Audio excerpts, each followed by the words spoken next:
अगर पूरे दिन की नमाज कज़ा हो जाए तो क्या एक ही वक्त में पूरे दिन की कज़ा नमाज पढ़ सकते हैं?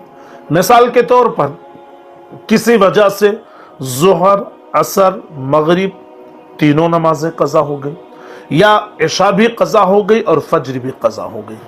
अब दूसरे दिन मिसाल के तौर पर ज़ोहर की नमाज पढ़ने के लिए आया, अब उसे वक्त है कि ये जो उसकी पूरी नमाज एक दिन की कज़ा हुई है उसको क्या वो ज़ोहर के वक्त में अदा कर सकता है या नहीं?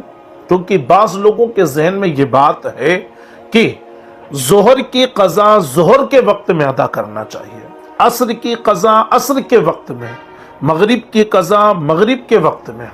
तो सही मसला क्या है? इसके हवाले से आप जान लें कि कज़ा नमाज के लिए कोई वक्त मुकर्रर नहीं है। तुलूए आफताब के वक्त, गुरूबे आफताब के वक्त और दोपहर में जिसे ज़वाल का वक्त कहा जाता है, इन तीन वक्तों को, ये तीन वक्त मकरूह वक्त हैं, इन तीन वक्तों को छोड़कर जिस नमाज की कज़ा जिस वक्त में आप करना चाहें आप कर सकते हैं। मिसाल के तौर पर ज़ोहर में आपको वक्त मिला है, आपकी इशा की नमाज कज़ा हुई है, आप ज़ोहर के वक्त में इशा की कज़ा नमाज अदा कर सकते हैं।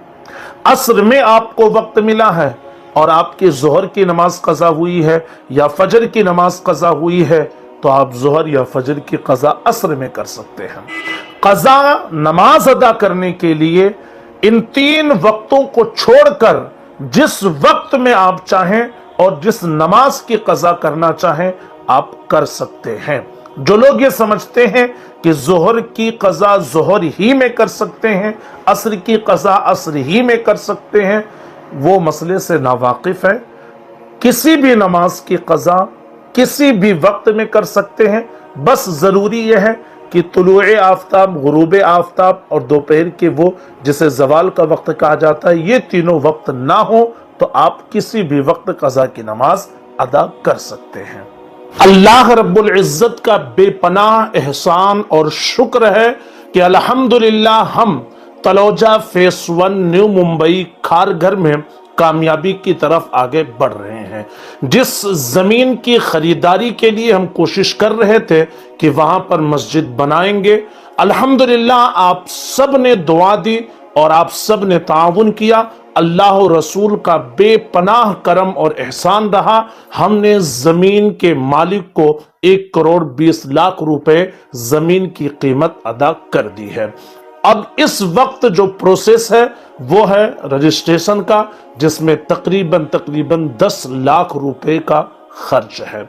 आप सब ने अब तक बेहद ताउन किया है और बड़ी मोहब्बतों के साथ नवाजा है। अभी रजिस्ट्रेशन का प्रोसेस चल रहा है जिसमें 10 लाख रुपए की सख्त जरूरत है। आप सब मिलकर अगर 100 200 500 1000 रुपए के जरिए से कादरी एजुकेशनल वेलफेयर सोसाइटी को ताउन कर देते हैं तो इंशाअल्लाहुल अजीज वो जमीन मस्जिद के नाम पर रजिस्टर्ड हो जाएगी। उसके बाद आप जानते हैं कि फौरन ही हमारी कोशिश है कि इंशाअल्लाह कंस्ट्रक्शन का काम भी शुरू करेंगे, जिसकी परमिशन के लिए भी रकम की सख्त जरूरत है। तो आप सब ने अब तक जैसे ताउन किया है उसी अंदाज में कादरी एजुकेशनल वेलफेयर सोसाइटी के साथ मिलकर ताउन करते रहें।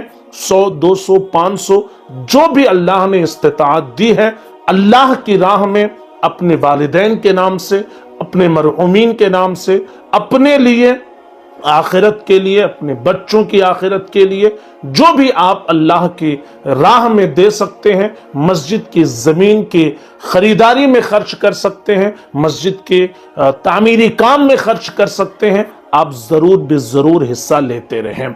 अल्लाह रब्बुल इज़्ज़त की राह में जो माल खर्च कर दिया जाता है, हकीकत में वही माल तुम्हारा माल है, उसका हिसाब तुम्हें आखिरत में नहीं देना पड़ेगा, इसलिए कि वो अल्लाह की राह में खर्च हुआ है। और मस्जिद ये दुनिया की सबसे बेहतरीन जगह का नाम है, दुनिया की जन्नत है ये। गोया आप दुनिया की जन्नत बनाने में आप अपनी रकम को खर्च कर रहे हैं।